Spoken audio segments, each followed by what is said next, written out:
Манай сургалтанд орсон хүрэлцэн ярьсанд маш их баярлалаа. Тэгээ та аль байгууллагаас явж байгаа лээ?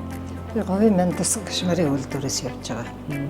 За та одоо энэ сургалтанд сууснараа зөндөө олон юм мэдэж авлаа тий. Гэхдээ та ер нь бусад удирдлагуудад яг юу гэж хэлмээр вэ? OKR-ыг ер нь хэрэгцээтэй юм байна. Ер нь удирдлагууд энэ талаар мэдэх шаардлагатай юм уу? Монгол улсад одоо зөндөө олон компани байгууллагууд нэгжүүд байна тий. Та тэр бүх хүмүүст одоо юу гэж хэлмээр вэ? Би компани удирдлагууд буюу CEO нар бол маш их сонсомоор юм байна гэж бодсон. Энд дээр нөгөө хүнтэй харилцаан дээр маш их өөр юм байна гэдэг бид нар бол ерөөсөө гүйцэтгэлээ хөөгөөд л нормыг яваад байдаг.